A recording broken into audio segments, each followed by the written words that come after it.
Congress party के राहुल गांधी, उन्होंने कहा कि बिजली नहीं है, पानी नहीं है, महंगाई है और प्रधानमंत्री नरेंद्र मोदी ढोल बजा रहे हैं। कि अगर राहुल जी ने ऐसा कहा है तो मेरा सिर्फ इतना ही कहना है कि राहुल जी की सरकार ने, उनकी पार्टी ने 10 साल तक देश का ढोल बजाया, इसका कोई जवाब नहीं दे रहे। यह कि आपने कहा था अच्छे दिन आने वाले हैं, तो अच्छे दिन कब आएंगे? 1.5% से ज्यादा विकास दर में वृद्धि, रुपया डॉलर के भाव में रुपया मजबूत होना, पेट्रोल के दाम कम होना अच्छे दिन की शुरुआत है। सर अच्छे दिन आने वाले हैं सर, कहीं नहीं आ रहे सर। अब दूध का रेट 50 रुपए लीटर है सर। आने वाले टाइम पे तो सर वो ज्वेलरी की शॉप पे भी मिलने वाला है।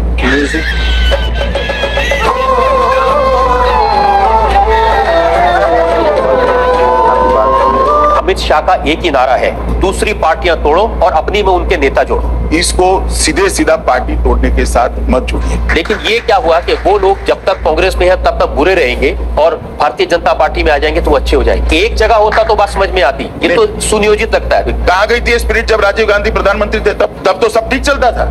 कैसे दो तरफा बातें? इसलिए अमित जी, क्योंकि देखिए रजत जी, मैं आपकी बात से कतई सहमत नहीं हूँ। होम मिनिस्टर ने उसका डिनायल किया। डिनायल करना कोई बुरी बात है क्या? जब से मोदी सरकार सत्ता में आई है, देश में 600 से ज्यादा हादसे हुए हैं कम्युनल वायलेंस के। ये भाई कहाँ हुई है 600 दंगों का मतलब जानते हैं? 600 दंगों का मतलब जानते हैं? इनको दंगों का मतलब मालूम नहीं है। योगी आदित्यनाथ का उदाहरण देते हैं, जो कहते हैं कि अगर एक मुसलमान मारेंगे तो हम 100 मारेंगे। आज जिस वीडियो पे रिएक्शन देने वाले हैं, उस वीडियो का टॉपिक है राजद शर्मा ने अमित शाह से सवाल करने पे अमित शाह भड़क गए। तो उसी वीडियो को आज हम रिएक्शन देने वाले हैं। तो आप लोग वीडियो को पूरा देखिएगा और चैनल पर नया है तो प्लीज चैनल को सब्सक्राइब कर ले। चलते आज का वीडियो शुरू करते।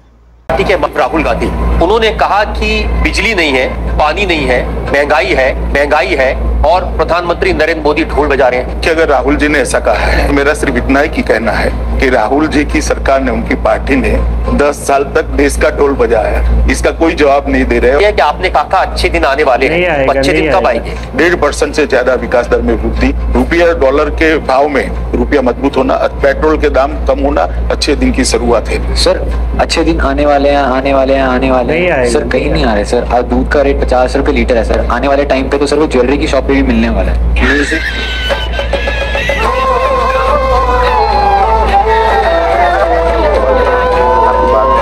अमित शाह का एक ही नारा है, दूसरी पार्टियां तोड़ो और अपनी में उनके नेता जोड़ो। इसको सीधा पार्टी तोड़ने के साथ मत जोड़िए। लेकिन ये क्या हुआ कि वो लोग जब तक कांग्रेस में है तब तक बुरे रहेंगे और भारतीय जनता पार्टी में आ जाएंगे तो अच्छे हो जाएंगे। एक जगह होता तो बात समझ में आती, ये तो सुनियोजित लगता है। कहाँ गई थी स्पिरिट जब राजीव गांधी प्रधानमंत्री थे? तब तो सब ठीक चलता था।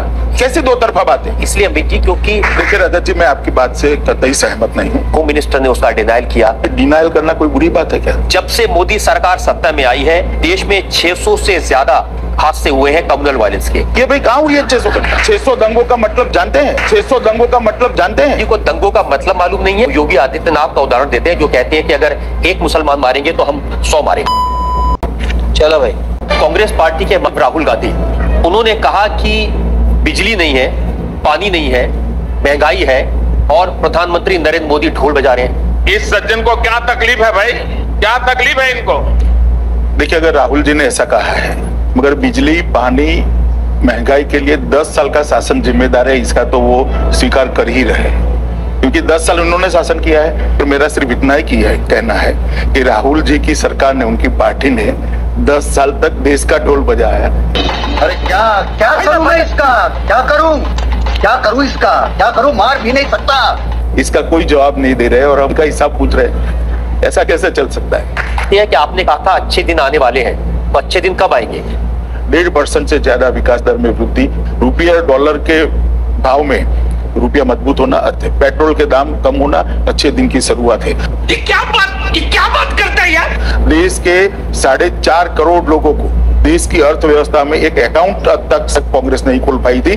4.5 करोड़ लोगों का अकाउंट खोलकर एक अच्छे दिन की निशानी है। देश के सम्मान को ठेस पहुंचाने वाला कदम पाकिस्तान उठाता है, अलगाववादियों से बात करता है, तो बेझिझक कोई मीटिंग करे बगैर पाकिस्तान से वार्ता बंद करने का निर्णय करना अच्छे दिन की शुरुआत। दुनिया भर के देश हिंदुस्तान के प्रधानमंत्री को निमंत्रण देते हैं, वो अच्छे दिन की शुरुआत। एक जमाना था जब अमेरिका हमारे लिए क्या बोलता है वो यूं कर देखे रहते थे प्रधानमंत्री। एक जमाना आ गया जहां अमेरिका का विदेश मंत्री यहाँ कर कहता है सबका साथ सबका विकास, अच्छी बात है, ये अच्छे दिन सर अच्छे दिन आने वाले हैं, आने वाले हैं, आने वाले हैं। सर कहीं नहीं आ रहे सर। आज दूध का रेट 50 रुपए लीटर है सर। आने वाले टाइम पे तो सर वो ज्वेलरी की शॉप पे भी मिलने वाला है। आपसे यही पूछना चाहता हूँ सर, कब ऐसा कुछ होगा? देखिए, महंगाई का जहां तक सवाल है, आपकी बात में एकदम सच्चाई नहीं है, ऐसा मैं कहना नहीं चाहूंगा। तो औसतन महंगाई 7 से 9% के बीच में थी, उसको हम 5.7 तक लेकर आए हैं। खाने पीने की चीजों पर महंगाई कंट्रोल करने के लिए सरकार ने एक साइंटिफिक सिस्टम बनाया है। आलू और प्याज के निर्यात पर काफी कठोरता से रोक लगाई है। 2 लाख टन चावल गेहूं बाजार में डाला है, जिसके कारण कंट्रोल हो सके। काला बाजारियों को भी कंट्रोल करने के लिए एक विशेष प्रकार के प्रयास किए हैं। और खाने पीने की चीजों के दामों को कंट्रोल करना भारतीय जनता पार्टी की सरकार की प्रायोरिटी है। उसमें मुझे लगता है कि अक्टूबर के बाद तुरंत परिवर्तन दिखने लगेगा। भारतीय जनता पार्टी अभी तक बुलेट ट्रेन का अलग करे जा रही है, तो क्या ज्यादा जरूरी है, यूथ की जॉब, यहाँ की पॉवर्टी को हटाना या बुलेट ट्रेन? हमने भारतीय जनता पार्टी ने कभी बुलेट ट्रेन का हो हल्ला नहीं किया। मीडिया के लोग करे। एक बात, प्रधानमंत्री जब बुलेट ट्रेन की बात करते हैं, आप मीडिया को क्यों उसका दोष देते हैं? प्रधानमंत्री जी शायद एक बार बोले होंगे, मीडिया ने 1 लाख बार दिखाया है। अमित जी को कहावत है ना कि हाथ कंगन को आरसी क्या, पढ़े लिखे को फारसी क्या। इलेक्शन हुए थे, इनमें तो कांग्रेस के उम्मीदवार जीते। भारतीय जनता पार्टी ऐसी सीटें जो 24 साल से जिस सीट को नहीं हारे थे, उस सीट पर हार गए। तो काफी बड़ा हिस्सा मतदान से दूर रहा है। कहीं आप गलत में मत रह जाइए कि राहुल गांधी अब उन्होंने बोलना शुरू किया धीरे। देखिए, मेरा थोड़ा कि अमित शाह का एक ही नारा है, दूसरी पार्टियां तोड़ो और अपनी में उनके नेता जोड़ो। सही पकड़े हैं। खैर, मैंने तो नारा नहीं सुना। राजनीति के अंदर मैं सीधा सपाट काम करने वाला व्यक्ति हूँ। ये झूठ है, झूठ है, झूठ है। वो भारतीय जनता पार्टी के साथ जुड़ना चाहते हैं तो उसमें मुझे आज भी कोई परहेज नहीं है। कि जो लोग देश के विकास यज्ञ के अंदर अपना योगदान देना चाहते हैं, उन लोगों को मैं अपील करना चाहता हूं कि भारतीय जनता पार्टी के साथ जुड़े और देश के निर्माण में अपना सहयोग। आप तो यही पार्टियां तोड़ना शुरू कर दिया है। मेरा काम मेरी पार्टी बनाना है, मेरा काम औरों की पार्टी बचाना नहीं है। इसको सीधा पार्टी तोड़ने के साथ मत जुड़िए। पूरी की पूरी पार्टी लेकर एक पार्टी में मर्ज हो जाना, पार्टी को तोड़ देना, सरकारों को तोड़ देना, ये ना भारतीय जनता पार्टी का चरित्र है, ना हमने ऐसा कभी किया है। अमित जी, ये भारतीय जनता पार्टी का चरित्र है कि दिल्ली में सरकार बनाने के लिए आप दूसरी पार्टियों में तोड़फोड़ कर रहे हैं? देखिए, दिल्ली की जनता का जनादेश आज भी भारतीय जनता पार्टी के साथ है। सबसे बड़ी पार्टी उभर कर हम आए, साथ की साथ दिल्ली की लोकसभा हम जीते। इसमें भारतीय जनता पार्टी कोई ऐसी स्थिति में नहीं है कि सरकार बनाने के लिए 35 एमएलए चाहिए, हमारे पास 5 है और 30 कहीं से खरीद कर ला रहे। खरीद फरोख्त की बात नहीं है। लेकिन भारतीय जनता पार्टी के पास में सरकार बनाने लायक एमएलए नहीं है, तो जाहिर है दूसरी पार्टियों से तोड़कर मेजोरिटी साबित की तोड़ने की जरूरत नहीं होती। कोई पार्टी खुद ही सपोर्ट कर सकती है और इस मेजोरिटी नहीं है, हम तोड़ना नहीं चाहते, इसलिए तो अब तक सरकार नहीं बनी, वरना कब की बन चुकी होती। तो पार्टी तो कौन सी टूटेगी? कौन सी कोई पार्टी टूटेगी ऐसा मेरा कहना ही नहीं है रजत जी। कोई पार्टी टूटेगी ऐसा मेरा कहना ही नहीं है। इसका एक अर्थ ये लगाया जा रहा है कि भारतीय जनता पार्टी दिल्ली में चुनाव में जाने से डर रही है। देखिए रजत जी, आप अर्थ लगाते रहिए, निकालते रहिए। मैंने मेरी बात बड़ी स्पष्टता से की है। मुझे इसलिए शक होता है, अमित शाह भारतीय जनता पार्टी के बाद जहां जाते हैं, जो अच्छे लोग भारतीय जनता पार्टी के साथ जुड़ना चाहते हैं उनका मैं स्वागत करता हूँ। ये क्यों होता है कि आप जहां जाते हैं, अब तो नेशनल कांग्रेस पार्टी के लोग, कांग्रेस के लोग, बड़े बड़े नेता पार्टियां छोड़कर। दादा जी देखिए, मैं जब जाता हूं तब क्यों जोड़ते हैं उसमें आप मत पड़िए।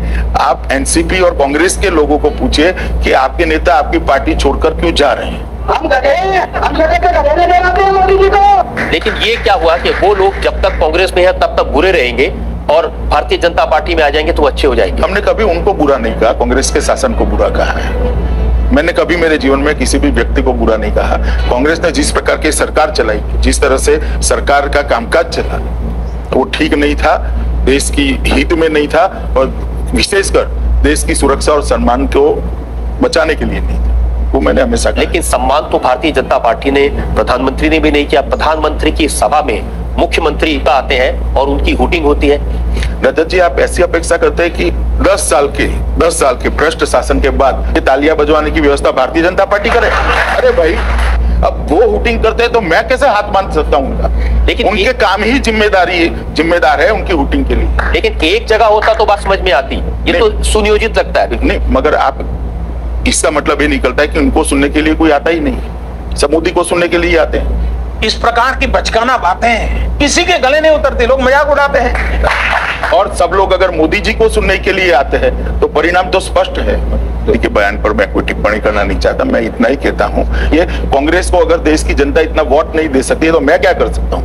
मगर कांग्रेस को कोई अधिकार नहीं है किस मुझसे कांग्रेस मांग कर। कहाँ गई थी स्पिरिट जब राजीव गांधी प्रधानमंत्री थे? तब तो सब ठीक चलता था, डेमोक्रेटिक प्रोसेस के हिसाब से चलता था। और आज जब भारतीय जनता पार्टी का बहुमत आया है, जनता ने आपको नकार कर कम सीटें दे दी है, तब हम संविधान का पालन नहीं कर रहे हैं? कैसे दो तरफा बात है? इसलिए अमित जी, क्योंकि जो विपक्ष के नेता है उसको फिर कौन करेगा? ये देखिए, कौन करेगा इसके कारण आप ऐसा कह दो कि मेरे अंदर पात्रता नहीं है मेरी पार्टी में। देखिए रजत जी, मैं आपकी बात से कतई सहमत नहीं हूँ।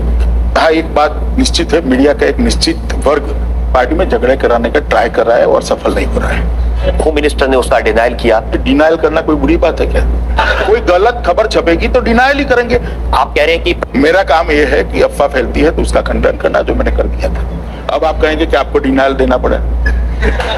जब से मोदी सरकार सत्ता में आई है, देश में 600 से ज्यादा हादसे हुए हैं कम्युनल वायलेंस के।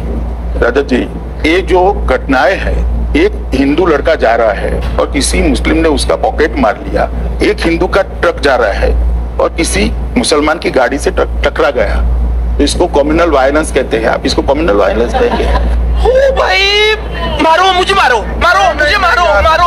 नहीं, ये मजाक हो रहा है। एक सेकंड यार, मजाक हो। इस प्रकार की है घटना। और मुझे तो आश्चर्य होता है, ये भाई कहाँ हुई है 600 घटना? 600 दंगों का मतलब जानते हैं? 600 दंगों का मतलब जानते हैं? जी को दंगों का मतलब मालूम नहीं है या जानबूझ के ऐसा कह रहे हैं? ये रिपोर्टिंग सिस्टम है, इसका मतलब ये नहीं कि वहां दंगा हो गया ना हुआ। मैं मान लेता हूं कि में दंगे नहीं हुए, लेकिन भारतीय जनता पार्टी के नेता सांप्रदायिक उन्माद फैलाने की कोशिश करें, इससे भी आप इनकार करते हैं? देखिए, पहली बात मैं आपको बता दूं, जहां तक ये घटनाएं, दंगे, ये सब बात है, पहले एक बात स्पष्टता से समझ लीजिए, वो भारत सरकार का विषय नहीं है। ये जिम्मेदार है भारतीय जनता पार्टी की सरकार, केंद्र की सरकार। उत्तर है कि भारतीय जनता पार्टी के लोग या दंगा फैला रहे हैं, वो योगी आदित्यनाथ का उदाहरण देते हैं, जो कहते हैं कि अगर एक मुसलमान मारेंगे तो हम 100 मारेंगे। ऐसा नहीं कहा योगी जी ने। अगर रिकॉर्डिंग है तो आप चला दीजिए। ठीक है। अगर एक हिंदू का खून बहेगा तो एक हिंदू के खून के बदले आने वाले समय में हम प्रशासन से FIR दर्ज नहीं करवाएंगे, बल्कि कम से कम 10 ऐसे लोगों की हत्या अवश्य करवाएंगे जो लोग अब बर्दाश्त की सीमाएं समाप्त हो चुकी हैं। जब वो आए थे तो मैंने उनको पूरी रिकॉर्डिंग सुनाई थी, उन्होंने ऐसा नहीं, मारने की बात नहीं करी थी उन्होंने, एक मारने की बात नहीं करी, और उसी के कारण कौमी भावनाएं उत्तर प्रदेश में बिगड़ती है। कोई और कारण नहीं है इसका, एकमात्र कारण। और जब जनता के साथ अन्याय होता है, अभी क्या आप इस बात से कैसे इनकार कर सकते हैं कि उत्तर प्रदेश में लव जिहाद के नाम पर आंदोलन छेड़ने वाले, आवाज उठाने वाले भारतीय जनता पार्टी के लोग हैं? देखिए, इतना बड़ा उसको लव जिहाद करके स्वरूप देने की जरूरत नहीं है, मगर चूंकि मोदी जी प्रधानमंत्री है, इसलिए भारतीय जनता पार्टी पर बड़े आराम से आरोप लगा देते हैं। लेकिन ये बात, अगर मैं एक बात कहना आपको चाहता हूं कि उत्तर प्रदेश के अंदर जो स्थिति बनी है, उसके लिए भारतीय जनता पार्टी इतनी जिम्मेदार नहीं हो सकती। वहां कहीं ऐसी स्थिति नहीं है। हमें उन्माद फैलाकर वोट नहीं चाहिए रजत जी। कि भारतीय जनता पार्टी के लोग मुस्लिम लड़का हिंदू लड़की से शादी कर ले तो लव जिहाद, लेकिन अगर हिंदू लड़का मुस्लिम आदमी शादी कर ले तो ये गर्व की बात नहीं। भारतीय जनता पार्टी ने ऐसा कभी नहीं कहा। इतना छोटा पहले कभी नहीं हुआ होगा। तो बस आज के लिए इतना ही। उम्मीद है आप लोग को ये डिबेट वीडियो पसंद आया होगा, तो आप लोग नीचे कमेंट करके जरूर बताएं, और चैनल पर नया है तो प्लीज चैनल को सब्सक्राइब कर ले। फिर मिलते हैं किसी नेक्स्ट वीडियो में। खुदा हाफिज़, अस्सलाम वालेकुम व रहमतुल्लाहि व बरकातुहू।